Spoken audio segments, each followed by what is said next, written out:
Hi, I'm Alex. And I am Aline. Together, we are sharing this series of videos with you because we are on a new path in our lives after two quite heavy burnouts that we've been through. And with it came new missions in our lives. Mine is to make dreams come true.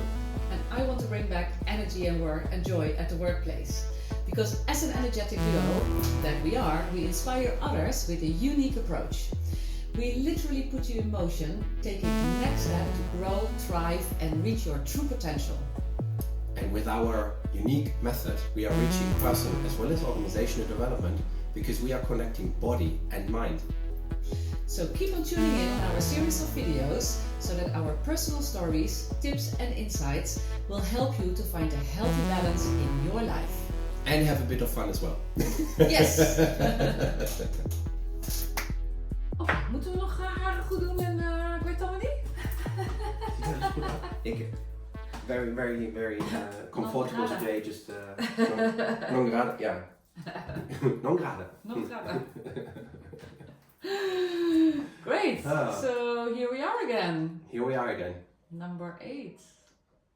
Yes. And talking about BML.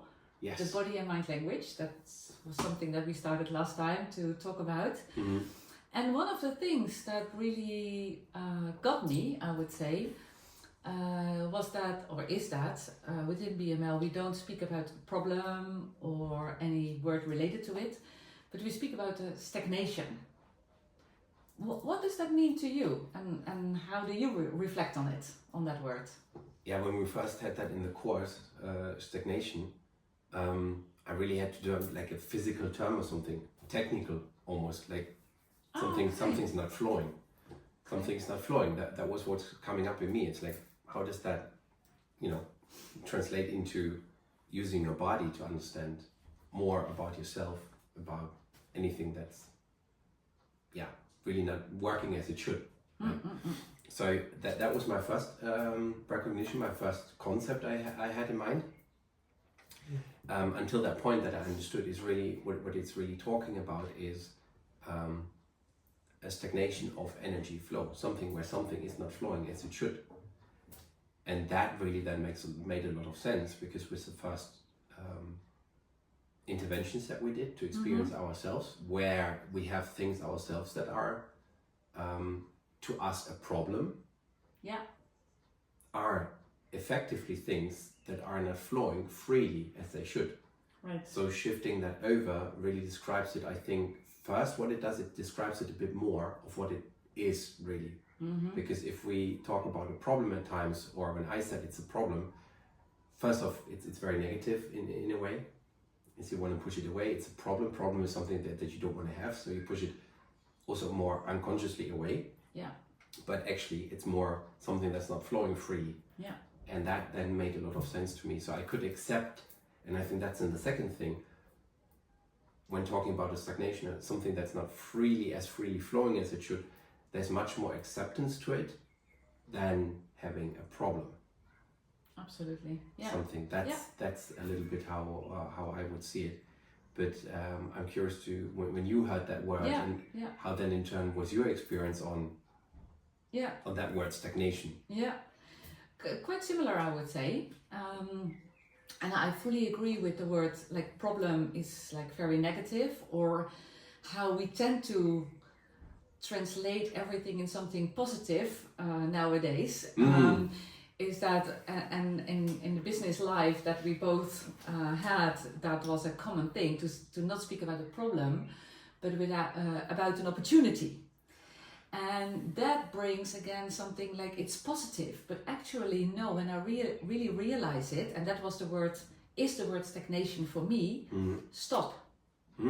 It stops you. Yeah. It's in the here and now, it stops you. And I think that's a good thing. So that's why I like the word stagnation a lot. There is no value to it, negative or positive. It's there, it's a stagnation. And it literally stops you. So I like, and it's very similar to what you are saying, not flowing. But not stopping is even stronger for me. And I think that's also the purpose. Because it stops you in the here and now. And you have to stop. You literally have to stop your body last week I was listening to a podcast and the guy was saying, sit with it. Just sit with it. And in that podcast they spoke about the pain, but if you call it the stagnation, sit with the stagnation. Sit with it or stand with it or I don't care, but stop. And then understand, and that's what BML is doing, what your body experience. Where if we continue running, it stays here in your head, but no, it stops you, and then where does it sit in your body? What's happening? What's really happening? And that's why I love the word stagnation, and that's what we are going to talk about in the coming videos, I would say. Yes, absolutely. Is there anything that you would like to add to it? Just to think now when you said running, what really rang with me there again was this, because that's what we do. Instead of stopping and looking at what's happening consciously, to develop it into something else or release it if need to be, or whatever you want to do with that thing that you look at.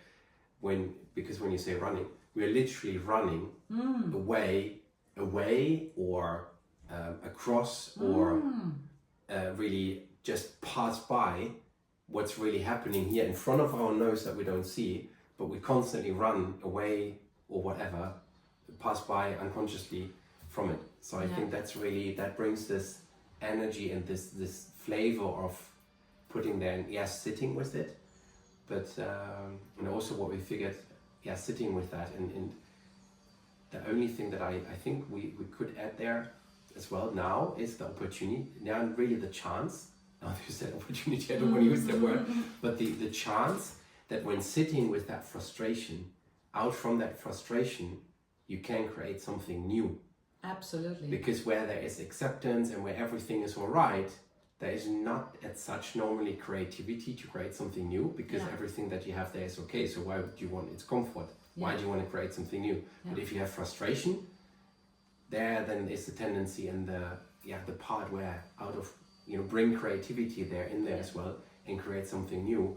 So it's funny when we said within the body-mind language that within frustration sits the creativity. The creativity is already inside. That's actually almost the present, the gift that's inside to release. So you can come from, instead of just running, stopping, exactly, using the stagnation, coming to the frustration, and ultimately finding the creativity that's within and release it. I think that's kind of how very process-minded thinking, but this is how I would describe it. Very, very good. And I would say the only thing that I would like to add to it is that the stagnation for me also means stop, but you can literally look around. So there is nothing wrong. There is qualities as well in how you have done things at that time. So it's not denying. Not denying is probably not the right word, but not saying everything that I've done so far is wrong with a problem. No, it stops you, and from here you can explore what works well actually in what I've done so far, and exactly what you were saying, to say then use creative ways to explore the different options to move further.